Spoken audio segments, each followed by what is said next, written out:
Il y a exactement 2 ans, nous pouvons dire que ce matin, où la collaboration pour le concours de dictée de la francophonie, l'OIF a gracieusement accueilli l'ADNL comme partenaire pour cette dictée de la francophonie. C'est l'occasion pour nous ce matin de remercier une fois de plus notre partenaire de toujours, puisque qui dit DNL dit OIF, l'Organisation internationale de la francophonie, puisque c'est une collaboration qui remonte à la genèse même de la DNL.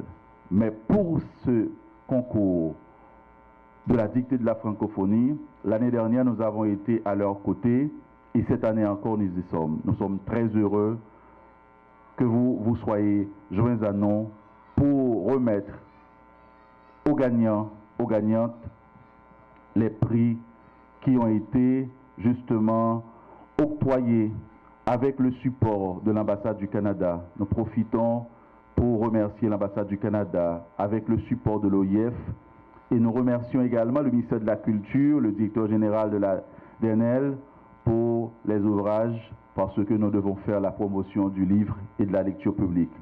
Pour ce concours, nous avons mobilisé les jeunes de la capitale, ce que l'organisation de l'Internationale de la francophonie fait toujours, mais nous avons aussi mobilisé les jeunes de 5 claques et d'une bibliothèque municipale. Donc c'est l'occasion de saluer la ténacité, le dévouement de ces jeunes et de saluer justement les animateurs qui ont permis que cette dictée soit, en fait, permettez-moi cette redondance, ce pléonasme, que cette dictée soit dictée dans les claques pour que les jeunes puissent en fait se mesurer dans leur maîtrise de l'orthographe, de la langue française. Et ça a été une très belle occasion. Permettez, mesdames, messieurs, que je profite de cette tribune pour aussi remercier l'ambassade du Canada qui nous a accompagnés dans le cadre de la quinzaine de la francophonie en nous permettant de faire l'acquisition des ouvrages qui vont continuer l'exposition des auteurs francophones, toujours dans le cadre de la quinzaine de la francophonie.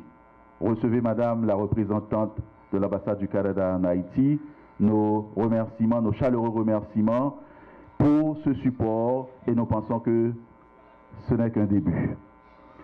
Nous sommes vraiment contents que madame Oscar, qui est une mordue de la littérature, une mordue du livre, une personne qui accompagne toujours la DNL, qui ne lésine pas sur ces mardis du livre, soit avec nous ce matin parce que l'année dernière, il y a eu beaucoup de filles du Collège Saint-Jean d'Assise à avoir décroché des prix. Merci, madame Oscar, de votre présence ce matin. J'ai le plaisir d'être présente aujourd'hui dans le cadre de cette remise des prix de la dictée. Ce concours est parmi les activités récurrentes dans le cadre de la quinzaine de la francophonie. Pour la représentation, c'est autant bien une activité importante et nécessaire à maintenir pour permettre aux jeunes de tester leurs connaissances en français. Chers participants, chères participantes, je vous encourage davantage dans cet élan de participer régulièrement à ces activités de connaissance. C'est une preuve de courage, de désir de chercher le meilleur en vous. Comme vous le savez, l'effort fait l'effort et l'effort sera toujours récompensé. Sur cette base, je vous invite à continuer à suivre nos réseaux sociaux afin de découvrir nos différents concours, webinaires et autres activités pour pouvoir participer pleinement. Pour finir ces propos, permettez-moi, au nom du représentant régional, M. Emmanuel Adjovi, de remercier l'ambassade du Canada en Haïti qui n'a pas hésité une seconde à nous accompagner. Gratitude envers la Direction nationale du livre, notre partenaire depuis quelques années dans le cadre de cette dictée, et mention spéciale à l'endroit de M. Paulmont, M. Jacques pour l'organisation de l'activité dans nos différents centres de lecture et d'animation, malgré la situation délicate dans certaines villes en dehors de Port-au-Prince. J'ai une annonce un peu original à faire. On est dans le champ de la francophonie et vous n'êtes pas sans savoir que le créole, à un certain niveau, c'est ou bien une enfant du français, ou bien une sœur, ou bien un frère du français.